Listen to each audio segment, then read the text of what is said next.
Hello guys, I hope you're all doing great. So in this video, I'm going to show you how to change the language of your Windows. Are you ready? So let's get started, okay? Go to the setting, okay? And choose time and language. Then after that, choose language and region. So on the top, we have Windows display language, okay? The moment the language of my Windows is English, so from here you can change.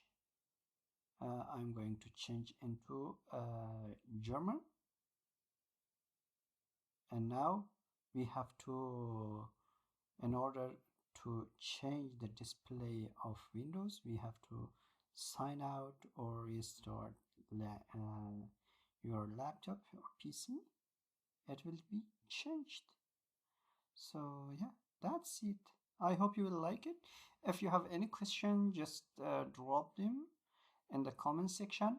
If you want to add another language, if it is not in the list, you can just click on add language. So you can choose your own language, and yeah, you can then it will be list here. Okay, that's it. I hope you will like it. If you have any question, just drop them in the comment section. I will be very happy to help you with that. See you in the next video.